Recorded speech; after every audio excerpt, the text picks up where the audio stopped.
ولله الحمد الله أكبر كبيرا والحمد لله كثيرا وصل اللهم وسلم على محمد وعلى آله وصحبه وسلم تسليما كثيرا الله أكبر الله أكبر الله أكبر لا إله إلا الله.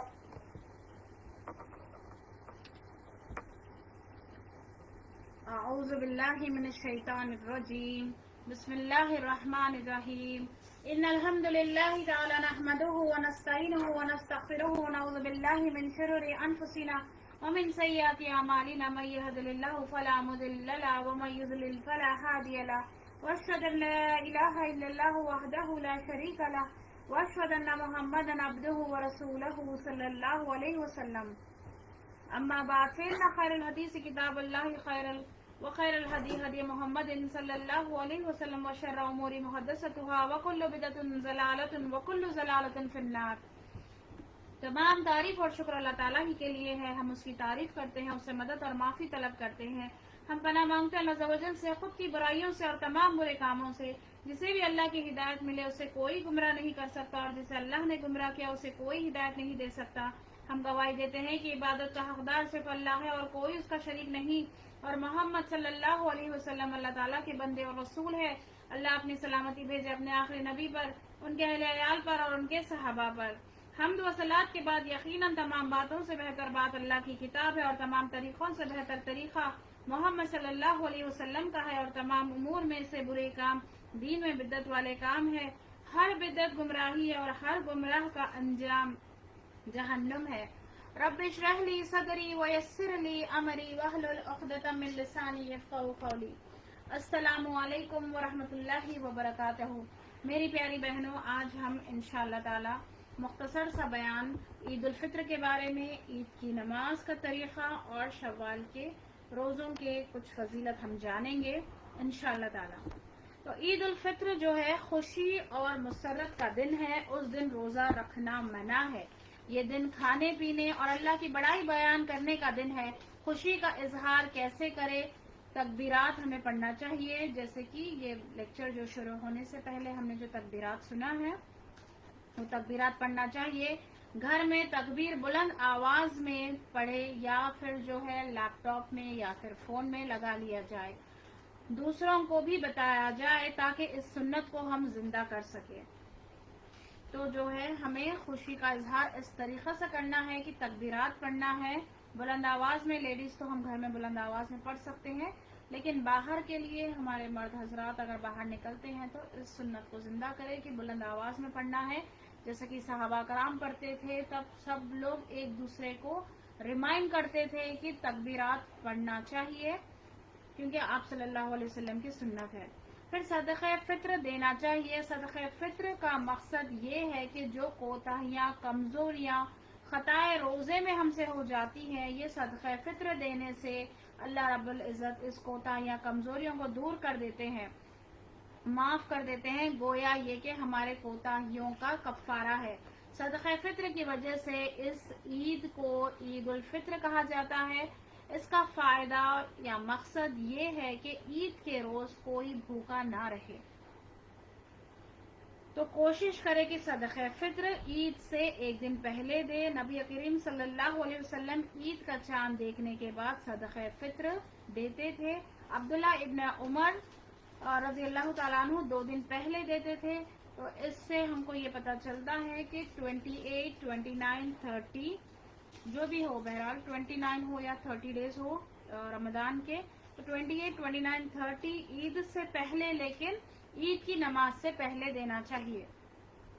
کچھ لوگ رمضان شروع ہونے سے پہلے دیتے ہیں، لیکن اس کا مقصد عید الفطر کا کیسے ہوگا؟ کیونکہ عید کے روز جو ہے لوگ بھوکے نہیں رہنا چاہیے. اس وجہ سے بالکل عید سے پہلے ہم کو دینا ہے. 28 ہو یا 29 ہو یا 30 ہو، جو ہے عید الفطر دینا چاہیے، صدقہ فطر.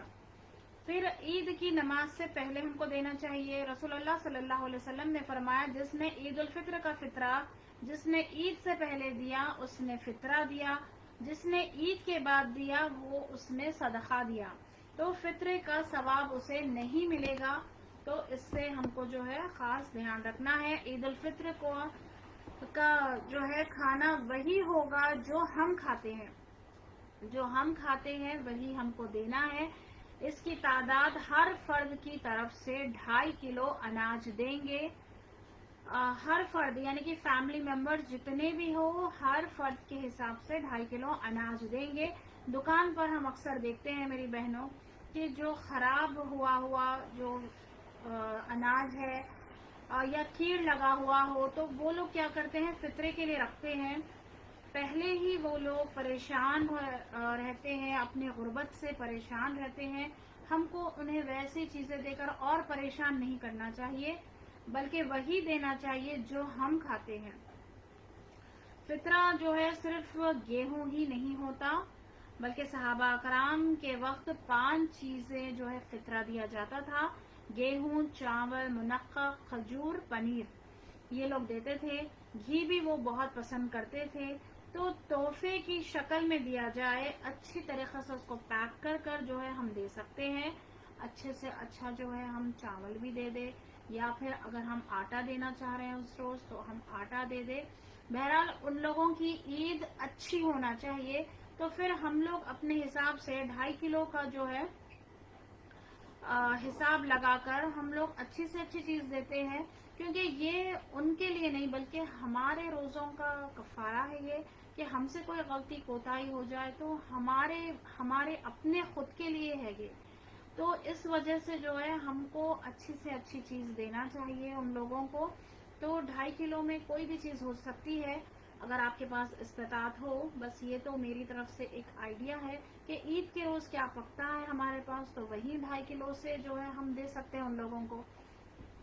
تو جتنا جیسے جس کی استطاعت ہو تو وہ چاول وغیرہ منگوائے یا اچھے سے اچھا چاول منگوائے، اچھی کوالٹی کا منگوائیے یا پھر سیویاں جو ہے ہم وہ بھی دے سکتے ہیں یا کوئی بھی چیز جو کہ 2.5 کلو ہو اور ان کی عید اچھی ہو. یہ ہمارے لیے مسلم کمیونٹی میں کوئی بھی مانگنے کے لیے باہر نہیں نکلنا چاہیے. اس دن ان کے پاس اتنا رہنا چاہیے کہ ان کی عید اچھے سے جو ہے وہ لوگ بھی منائیں. ہم جیسے خوشیاں مناتے ہیں تو ان کو بھی اچھے سے اچھا ہم کو جو ہے دینا چاہیے. انشاءاللہ تعالیٰ کوشش کرے کیونکہ اب یہاں پر عربز میں کیسا ہے کہ گیہوں، چاول، منقع، کھجور، پنیر وغیرہ یہ ان کے غذا جو ہے وہ عام ہے. ہمارے پاس کیا چیز عام ہے ہم وہ چیز بھی دے سکتے ہیں. تو 2.5 کلو ہونا چاہیے، اس کا جو ہے خیال رکھنا ہے. تو کوئی بھی تحفے کی شکل میں دینا چاہیے، اچھے طریقے سے اس کو ریپ کیجئے، اچھی طریقے سے اس کو جو ہے پیک کر ان کو اچھی طریقے سے دینا چاہیے. پھر ہر گھر کے فرد کی طرف سے ہوتا ہے، بوڑھا ہو، جوان ہو، بچہ ہو، یہاں تک کہ جو پیٹ میں بچے کا بھی صدقہ فطر جو ہے 2.5 کلو دیا جائے گا.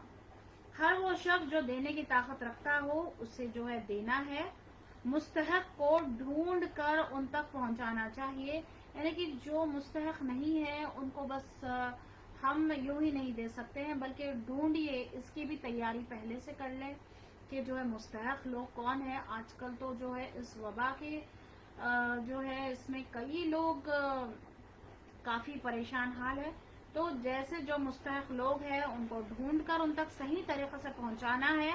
کوئی 2.5 کلو سے زیادہ بھی دینا چاہے تو وہ بھی کوئی حرج نہیں ہے، تو وہ بھی دے سکتے ہیں، وہ نفل صدقے میں آ جائے گا. پھر عید کا چاند دیکھنے کے لیے کوشش یہ کرنا چاہیے ہم کو، اگر ممکن ہو تو بڑے اور بچے سب مل کر عید کا چاند دیکھنے کی کوشش کرے. عید کا چاند دیکھ کر دعا پڑھنی چاہیے.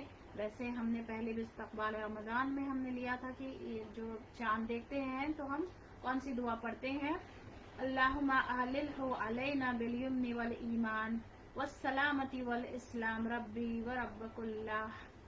اس کا ترجمہ یہ ہے کہ اے اللہ یہ چاند ہم پر امن، ایمان، سلامتی اور اسلام کے ساتھ طلوع فرما. اے چاند میرا اور تیرا رب اللہ ہی ہے. تو جو ہے کوشش یہ کرنا چاہیے، کیونکہ یہ ایک خوشی کا موقع ہے، خوشی کے ساتھ سب گھر والے اکٹھا ہو اور کوشش کرے کہ چاند دیکھے اور جو ہے سب دعا یہ پڑھے انشاءاللہ تعالی۔ اب عید کے دن جو ہے مسواک کرے، بہترین لباس پہنے، خوشبو لگانا سنت ہے، نماز سے پہلے میٹھی چیز کھانا سنت ہے۔ رسول اللہ صلی اللہ علیہ وسلم 1 یا 3 یا 5 کھجور کھا کر عیدگاہ جاتے۔ کچھ لوگ عید کے دن بھی روزہ رکھتے ہیں فجر سے لے کے عیدگاہ جانے تک، تو یہ غلط بات ہے میری بہنوں، کیونکہ عید کے روز جو ہے روزہ نہیں رکھا جا سکتا ہے۔ رسول اللہ صلی اللہ علیہ وسلم فوری اشراق کے بعد سورج نکلتے ہی عید کی نماز پڑھتے ہیں۔ آج بھی ہم گلف ممالک میں ایسا ہی جو ہے پڑھا جاتا ہے عید کی نماز، ہمیں بھی وہی جو ہے سنت کو فالو کرنا چاہیے۔ عید الفطر سے کچھ کھا کر جانا ہے نماز کے لیے، یہ سنت ہے۔ پھر عید الاضحیٰ یعنی کہ بقرہ عید میں نماز سے آ کر کھانا سنت ہے، یعنی کہ رسول اللہ صلی اللہ علیہ وسلم جب اس جانور کو ذبح کرتے تو اس کا جو کلیجی وغیرہ یہ کھاتے۔ تو عید الفطر سے کچھ کھا کر جانا ہے نماز کے لیے، یہ سنت ہے، اور عید الاضحیٰ میں نماز سے آ کر کھانا سنت ہے۔ 5 دن ایسے ہیں جس میں روزہ رکھنا حرام ہے: عید الفطر، عید الاضحیٰ، ایام تشریق یعنی کہ 11، 12 اور 13 جو عید الاضحیٰ کے بعد ہوتے ہیں، جسے کھانے پینے کے دن کہا جاتا ہے۔ تو کچھ لوگوں کا یہی ہم لوگ نارملی گھر میں دیکھتے ہیں کہ کچھ لوگ فجر سے لے کر عید کی نماز تک کچھ نہیں کھاتے، وہ لوگ کہتے ہیں کہ یہ روزہ ہے، لیکن یہ روزہ بالکل بھی حرام ہے۔ اتنا چھوٹا تو کہیں پر بھی جو ہے ثابت نہیں ہوا ہے روزہ۔ تو جو سنت ہے اس کو لینا ہے، جو چیز پہلے جو کرتے تھے ہم کو وہ چھوڑ دینا ہے، ہم کو وہ چیز کو چھوڑ دینا ہے۔ جیسے ہم کو پتہ چل گیا ہے کہ جو سنت ہے ہم کو وہ کرنا چاہیے، اور 5 دن جو حرام کیے گئے ہیں اس میں بالکل بھی قطع روزہ نہیں رہ سکتے ہیں۔ پھر عید کی نماز کے لیے رسول اللہ صلی اللہ علیہ وسلم پیدل جاتے تھے، یعنی کہ اگر کوئی کار میں یا کوئی جو بھی بائک وغیرہ ہو جا سکتے ہیں، لیکن سنت یہ ہے کہ پیدل جاتے تھے، ایک راستے سے جاتے اور دوسرے راستے سے وہ آتے۔ کھلے میدان میں پڑھنا سنت ہے۔ رسول اللہ صلی اللہ علیہ وسلم نے حکم دیا ہے کہ عورتوں کو بھی جو ہے عید کی نماز کے لیے عیدگاہ میں لے کر آیا جائے، تو حیض والی عورتیں بھی جائیں۔ رسول اللہ صلی اللہ علیہ وسلم کا یہاں پر حکم ہوا ہے کہ حیض والی عورتیں بھی جائیں، کیونکہ عیدگاہ ہوتی ہے، عیدگاہ میں جو جہاں پر نماز پڑھی جاتی ہے وہاں پر نہ رہے عورتیں، بلکہ پیچھے کی طرف رہے، کیونکہ اس دن دعاؤں میں شرکت ہونے کا حکم دیا گیا ہے۔ تو ایسی حالت میں بھی عورتیں جا سکتی ہیں، شرکت کر سکتی ہیں۔ لیکن اب جب کہ ہمارے حالات ایسے ہیں تو گھر میں ہی ہم کو پڑھ لینا چاہیے۔ ہم کو جتنا ہو سکے جو ہے لوگوں تک ہم کو یہ جو وائرس وغیرہ پھیلانا نہیں ہے، بلکہ خود بھی جو ہے پروٹیکشن میں رہے اور دوسروں کو بھی اسی جو ہے دور رہنے میں بہتری ہے۔ تو اس وجہ سے حالات ایسے ہیں تو اپنے اپنے گھر میں جو ہے عید کی نماز ادا کی جائے۔ پھر عید کی مبارکبادی دینا، رسول اللہ صلی اللہ علیہ وسلم صحابہ کرام ایک دوسرے کو جو ہے عید کی مبارکبادی دیتے۔ کیسے دیتے وہ لوگ؟ تقبل اللہ منا و منکم، اللہ قبول کرے ہم سے اور آپ سے۔ کیا قبول کرے؟ جو یہ عبادتیں ہم نے کی ہے، تو اس دن خوشی کا اظہار ہے کہ اللہ تعالیٰ قبول کرے آپ سے اور ہم سے، یہ ہمارے اعمال ہماری عبادتیں قبول کریں، آمین۔ پھر عید کے روز آپس میں مسلمان ملاقات کرتے ہیں، تو یہ محبت کو بڑھانے کا ایک ذریعہ ہے۔ صحابہ کرام ایک دوسرے سے اسی طرح خلوص سے ملتے، تقبل اللہ منا و منکم کہتے۔ پھر عید کی نماز ہم دیکھتے ہیں، عید کی نماز 12 تکبیرات ہے۔ طریقہ نماز کا سب سے پہلے تو جو کیا کریں ہم لوگ، اللہ اکبر کہنے کے بعد ہاتھ باندھیں گے، ثنا پڑھیں گے یا پھر اللہم باعد بینی یہ پڑھیں گے، دو میں سے کوئی بھی ایک پڑھیں گے۔ پھر 7 مرتبہ ثنا پڑھنے کے بعد 7 مرتبہ تکبیرات کہیں گے، اللہ اکبر اللہ اکبر اللہ اکبر، ویسے ہی 7 مرتبہ۔ پھر ہاتھ باندھیں گے، پھر بسم اللہ کہہ کر سورہ فاتحہ پڑھیں گے، پھر کوئی اور سورت۔ پھر دوسری رکعت میں کھڑے ہوتے ہی اللہ اکبر کہیں گے، دوسری مرتبہ 5 مرتبہ جو ہے ہم تکبیرات کہیں گے، اللہ اکبر اللہ اکبر۔ پھر ہاتھ باندھیں گے، پھر بسم اللہ کہیں گے، پھر سورہ فاتحہ پڑھیں گے، پھر کوئی بھی ایک سورت پڑھے. یہ تکبیرات سنت ہے. اس میں کمی یا زیادتی ہونے سے انشاءاللہ تعالی ہماری نماز میں کوئی فرق نہیں آئے گا. اگر کہیں پر جماعت میں تکبیرات کم ہو تو بھی امام کو فالو کرنا چاہیے، کیونکہ یونٹی از مسٹ. جب ہمیں صحیح معلوم ہو گیا ہے تو ایسی مسجدوں کو ہم ڈھونڈیں جہاں پر ایسے صحیح سنت طریقے سے 12 تکبیرات سے جہاں نماز پڑھائی جاتی ہے تو وہاں ہم کو پڑھنا چاہیے. ایسے پہلے سے اس کی پریپریشن کرنا، پہلے سے ہم کو اس کی تیاری کرنا چاہیے. اب حالات ایسے ہیں تو پھر جو ہے اسی وجہ سے ہم یہ سیشن رکھے ہیں کہ نماز، عید کی نماز بھی ہم جانیں کہ کیسی کس طریقے سے پڑھا جائے گا. پھر نماز کے بعد تکبیرات پڑھے. جیسے کہ پہلے ہم کلاس جب سٹارٹ ہوئی ہماری، جو تکبیرات ہم نے سنے ہیں وہ بھی ہم پڑھ سکتے ہیں. اللہ اکبر، اللہ اکبر، اللہ اکبر، لا الہ الا اللہ واللہ اکبر وللہ الحمد.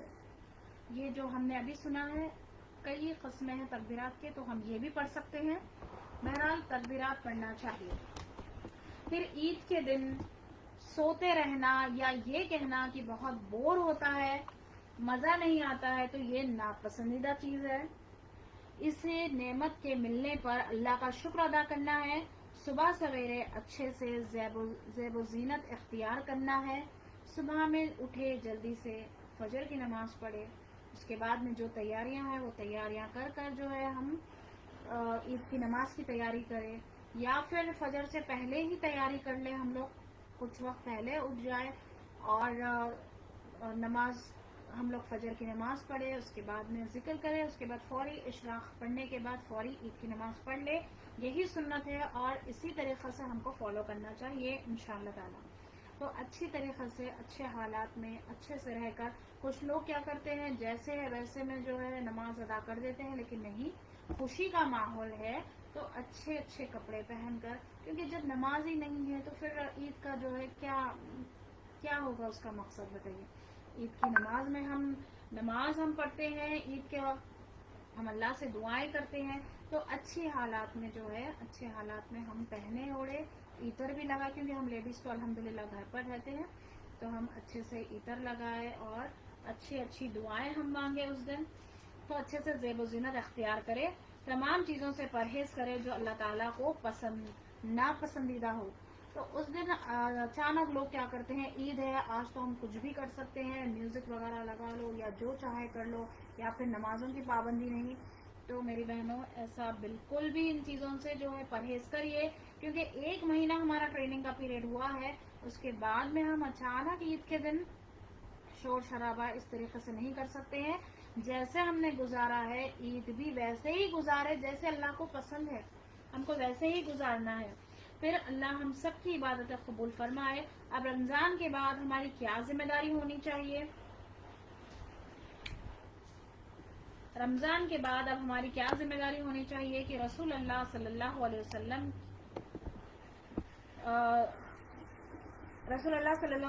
نے شوال کے روزے رکھنے کی ترغیب دی ہے. یہ ہے تو نفلی روزہ، لیکن اس کا اجر بہت بتایا گیا ہے. ہمیں یہ دیکھنا ہے کہ اس رمضان سے ہماری شخصیت میں ترقی ہوئی ہے یا نہیں. کیا میں اس رمضان سے پہلے جو میں پہلے تھی اب بھی ویسی ہی ہوں، یا میرے اندر کوئی تبدیلی آئی ہے؟ خود جائزہ لیجئے، کوئی اور نہیں بلکہ خود ہم لے سکتے ہیں ہمارا خود کا جائزہ. اس طریقے سے ہم لے سکتے ہیں کہ الحمدللہ ہم تمام رمضان جو ہے الحمدللہ 5 وقت کی نمازیں پڑھتے ہیں، اور 5 وقت کی نمازیں ہم پڑھتے ہیں. پھر ہم لوگ کیا کرتے ہیں، تراویح کا جو ہے اہتمام کرتے ہیں، قرآن وغیرہ ہم پڑھتے ہیں، تلاوت کرتے ہیں. اب فوری جب عید کا دن ہوتا ہے تو اس روز جو ہے کوتاہیاں کرنے لگتے ہیں. تو اس دن ہم کو خود اپنا جائزہ لینا ہوگا کہ عید کے دن کتنی نمازیں میں نے پڑھی ہے. اس سے سمجھ لیجئے کہ کیا میری عبادتوں میں خشوع اور خضوع پیدا ہوا ہے یا نہیں، کیا میں اللہ سبحانہ تعالیٰ کی پہلے سے زیادہ عبادت کر رہی ہوں یا نہیں، کیا میں نفلی روزے رکھتی ہوں یا نہیں. تو عید کے بعد سے خود اپنا جو ہے جائزہ لیجئے کہ ہم کو کیسے اپنا خود کا جائزہ لیجیے کہ ہمارے اندر کتنی تبدیلی آئی ہے.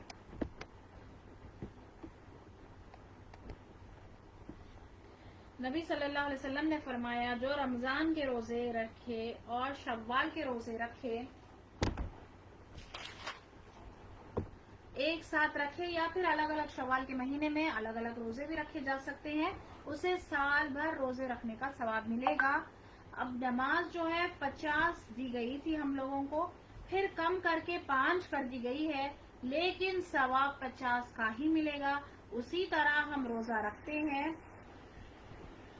29 یا 30، اس میں اضافہ جو ہے 6 دن اضافہ ہے، اور سال میں اسلامک کیلنڈر سے 355 ڈیز یعنی کہ 355 دن ہوتے ہیں، تو اسے سال بھر روزے رکھنے کا اجر مل جائے گا. تو سبحان اللہ، دیکھیے کس طریقے سے جو ہے ہم رمضان کے 30 روزے رکھیں گے، پھر اس پر +6 کریں گے، تو دیکھیے ہم کو سال بھر روزوں کا اجر مل جائے گا. کتنا ملٹیپلائی ہو رہا ہے اجر، سبحان اللہ. اکثر خواتین خزا روزہ پیریڈز میں جو خزا ہو جاتے ہیں شوال کے روزوں کے ساتھ رکھ لیں، یہ سوال پوچھتے ہیں. تو آپ جس چیز کی نیت کریں گے اسی کا ثواب آپ کو ملے گا. خزا روزے کے لیے اسی کی نیت کرنا ضروری ہے. پہلے خزا روزے رکھیں گے، پھر نفل روزے شوال کے رکھیں گے. اگر استطاعت ہو تو پہلے خزا روزے رکھ لے، پھر شوال کے روزے، اور اگر استطاعت نہ ہو تو شوال کے نفل روزے رکھ لے، پھر اگلے رمضان سے پہلے خزا روزے رکھ لے. ٹھیک ہے. کچھ لوگ کہتے ہیں کہ ایک کے فوری بعد شوال کے روزے رکھنا لازمی ہے، مطلب عید کے فوری بعد، فوری 6 لگاتار عید کے دن، بس بیچ میں بریک ہو، پھر اس کے بعد میں کنٹینیوس جو ہے شوال کے روزے رکھنا ہے. ایسا جو ہے لوگ سوال کرتے ہیں، تو ایسا نہیں ہے. ہمارا دین بہت آسان ہے. آپ کے گھر جو ہے مہمان آتے ہیں یا آپ کو کہیں جانا ہوتا ہے تو آپ 2 کر کے بھی رکھ سکتے ہیں. مطلب پورا شوال کا مہینہ ہے ہمارے پاس الحمدللہ، آپ 2 کر بھی رکھ سکتے ہیں، کیونکہ یہ نفل عبادت ہے. نفل عبادت یعنی کہ جو خوشی سے کی جاتی ہے. اور الحمدللہ قرآن کی تلاوت ہم 1 یا 2 جز ہم ڈیلی پڑھتے تھے رمضان میں الحمدللہ. پھر رمضان کے بعد بھی ہم کو کنٹینیو کرنا ہے. علماء کرام کہتے ہیں کہ ایک نیکی کے بعد دوسری نیکی کرنے کی توفیق ہونا، ہو سکتا ہے کہ ہماری نیکی قبول ہو رہی ہے، کیونکہ نیکیاں گناہوں کو دھو دیتی ہے. اگر توفیق مل رہی ہے تو اپنی شخصیت کو نکھارے، عبادت میں آگے بڑھے. تو دیکھیے یہ والی جو ہے بات میں پھر سے ریپیٹ کرتی ہوں کہ علماء کرام کہتے ہیں کہ ایک نیکی کے بعد دوسری نیکی کرنے کی توفیق ہونا، ہو سکتا ہے کہ ہماری پچھلی نیکی قبول ہو رہی ہے، کیونکہ نیکیاں گناہوں کو دھو دیتی ہے. اگر توفیق مل رہی ہے تو اپنی شخصیت کو نکھارے، عبادت میں آگے بڑھے. اگر ہم 1 پیج پڑھتے تھے تو پھر 2 پیج پڑھے. رمضان کے بعد ڈیلی جو ہے قرآن پڑھنے کا معمول بنائے، اور ترجمے کے ساتھ پڑھے، ڈیٹیل میں پڑھے. مومن دوسروں کو فائدہ پہنچاتا ہے، لہٰذا دوسروں کو بھی فائدہ پہنچائے. آپ نے جو سیکھا ہے آپ آگے بڑھائیے، خود آگے بڑھائیے. یا پھر اگر سب کے ایک الگ الگ سب کے پاس ہوتا ہے، کوئی جو ہے ایکسپلینیشن میں اچھا ہوتا ہے، تو کوئی لوگوں کو جڑانے میں اچھا ہوتا ہے، کوئی جو ہے نماز میں ساتھ میں لے کر. تو خود اگر سمجھا سکتے ہو تو ٹھیک ہے، ورنہ ایسے مجلسوں میں اپنی بہنوں کو جوڑیے تاکہ آپ کو بھی اس کا جو ہے ثواب ملتا جائے، کیونکہ مومن دوسروں کو فائدہ پہنچاتا ہے ہر حال میں. جب مومن اللہ کی راہ میں آگے بڑھتا جاتا ہے تو اسے لطف آنے لگتا ہے. آپ لوگوں نے الحمدللہ غور کیا ہوگا کہ جیسے جیسے ہم قرآن کی تفسیر پڑھتے جاتے ہیں تو ہمیں ایک لطف، ایک مزہ آنے لگتا ہے اللہ کا کلام پڑھنے میں. ایک دل اسی کی طرف کھینچا جاتا ہے کہ مجھے پڑھنا ہے، آگے بڑھنا ہے، اور دیکھنا ہے کہ اللہ تعالیٰ نے میرے لیے اور کیا رکھا ہے اس میں. مزید ہم اللہ تعالیٰ کے قریب جانا چاہتے ہیں. یہ پہلے سے ہی ہم بتا رہے ہیں تاکہ ہم سب ٹریک پر رہے، کیونکہ شیطان بھی کھل جائے گا، اس کی مکاریوں کو ہم کو پہچاننا ہے. جب اللہ تعالیٰ نے ہمیں قرآن میں بتا دیا ہے کہ کس طریقے سے ایک مومن کو رہنا ہے، کس طریقے سے شیطان سے بچنا ہے، ہر ایک چیز ہم کو بتا دی گئی ہے، تو پھر جو ہے ہم کو اس کے مکاریاں پہچاننا ہے کہ وہ فوری جو ہے عید کے دن سے اٹیک ہو جاتا ہے کہ نمازیں چھوڑ دیتے ہیں لوگ، اکثر بس دنیا کی اس میں مصروف ہو جاتے ہیں، لیکن بالکل ایسا کرنا نہیں ہے۔ ہم کو اپنی نمازوں کو، اپنی عبادتوں کو پکڑ کے رکھنا چاہیے۔ یہ جو ٹریننگ ہوئی ہے اس ٹریننگ کو 11 مہینے برقرار رکھنا ہے انشاءاللہ تعالی۔ تو یہ ٹریننگ پیریڈ ہم نے کیسے گزارا ہے، اگلے مہینے جو ہے آگے تمام جو 11 مہینے بھی ہیں میں ویسے ہی میں رہوں گی انشاءاللہ تعالی۔ کچھ لوگ صرف رمضان کے مسلمان ہوتے ہیں، افسوس پھر وہ لوگ چینج ہو جاتے ہیں۔ رمضان میں تو جو ہے ٹی وی بند کر دیتے ہیں، ٹی وی کے اوپر جو ہے کپڑا وغیرہ ڈال دیتے ہیں کہ ہم کو ٹی وی وغیرہ دیکھنا نہیں ہے، لیکن رمضان کے بعد میں پھر نارمل روٹین پر آ جاتے ہیں۔ کچھ لوگ یوں بھی ہوتے ہیں کہ صرف رمضان میں پردہ کرتے ہیں، پھر اس کے بعد میں جو ہے اپنے روٹین لائف پر جو ہے وہ لوگ واپس آ جاتے ہیں۔ تو خود چیک کرنا چاہیے کیا میں صرف رمضان کی مسلمان ہوں یا پھر سال بھر بھی میں مسلمان ہوں، کیا میں وہی بندی ہوں جو میں رمضان میں اللہ تعالیٰ سے اتنی ڈر کے میں عبادت کرتی تھی، تب جب مجھے یہ ٹریننگ مل گئی ہے تو پھر آگے بھی مجھے ویسے ہی رہنا ہے جیسا اللہ چاہتے ہیں۔ اللہ تعالیٰ آپ کو اور مجھ کو یہ توفیق دے کہ ویسا بندہ بنے ہم جیسا اللہ تعالیٰ چاہتے ہیں، اور اس حال میں ہم اس دنیا سے جائے جب اللہ ہم سے راضی ہو جائے انشاءاللہ، آمین۔ تو خود چیک کیجئے کہ کیا میں صرف رمضان میں مسلمان ہوں یا پھر سال بھر بھی میں مسلمان ہوں۔ خود اپنا جائزہ لیجئے اور اپنے آپ کو بہتر بنائیے کہ میں شوال کے 6 روزے بھی رکھوں گی، پھر ہر مہینے ایام 20 یعنی کہ وائٹ ڈیز اس کے بھی روزے رکھوں گی، یعنی کہ چاند کے 13، 14 اور 15 تاریخ کو آپ صلی اللہ علیہ وسلم روزہ رہتے، اور پیر اور جمعرات کے بھی یعنی کہ منڈے اینڈ تھرسڈے کو بھی روزہ رکھتے۔ تو ہمیں بھی کوشش کرنا چاہیے کہ ہم بھی روزے رہیں، نیکی میں اور آگے بڑھے۔ اب ہم جب دورہ قرآن ہم کر رہے ہیں الحمدللہ، تب میں ڈیٹیل میں جانوں گی اور میں ڈیٹیل میں اس کی تفسیر میں پڑھوں گی۔ ڈیٹیل کورس ہمارے پاس بھی موجود ہے، اور آپ بھی بکس وغیرہ لے کر اور آپ بھی جو ہے آگے اوتھینٹک تفسیر ابن کثیر لے کر آپ آگے بڑھ سکتے ہیں۔ اس میں مزید آگے بڑھتے جائیے، اللہ کا قرب حاصل کریے، اللہ کے دین کو سمجھیے اور اسی طریقے سے اپنی زندگی بتائیے۔ ہم خود اگر صحیح ہوں گے تو ہمارے بچے بھی صحیح ہوں گے، ہمارا گھر صحیح ہوگا۔ تو پہلے خود اپنے آپ کو صحیح کرنا ہے، ان روزوں کی اہمیت جاننا ہے کہ ایام 20 کے میں روزے رکھوں گی، جمعرات اور پیر کے روزہ میں رکھوں گی، 13، 14، 15 کے روزے رکھنے کا ثواب سال بھر کے روزے رکھنے کا ثواب ہے، اس میں بھی اتنی بڑی فضیلت دی گئی ہے۔ تو ان سب چیزوں کو دھیان میں رکھنا ہے کہ کیسے میں اللہ سے میں قریب ہو جاؤں، کیسے میں عباد الرحمن ہوں، میں اللہ کے قریب کیسے ہوں، اللہ کا قرب کیسے میں حاصل کروں۔ پھر اللہ کرے کہ اس رمضان کے بعد واقعی ہماری شخصیت میں تبدیلی آئی ہو، ہماری عبادت میں اضافہ ہو، ہمارے معاملات میں بہتری آئی ہو، ہمارے اخلاق میں بہتری آئی ہو۔ اللہ کرے اس رمضان میں ہماری مغفرت ہو جائے، آمین۔ اللہ ہمیں معاف فرما دے، اللہ کا قرب حاصل ہو ہم سب کو، نیکی کے بعد مزید نیکی کی ہم کو توفیق ملے تاکہ ہم اللہ کے اور قریب ہو سکے، آمین۔ الحمدللہ یہ مختصر سا بیان تھا تاکہ آپ لوگوں کو اس میں مدد ہو جائے انشاءاللہ تعالی۔ وآخر الدعوانا الحمدللہ رب العالمین۔ سبحانک اللہم و بحمدک نشہد ان لا الہ الا انت نستغفرک و نتوب الیک۔ سبحانک ربک رب العزت عما یصفون و سلام علی المرسلین والحمد للہ رب العالمین۔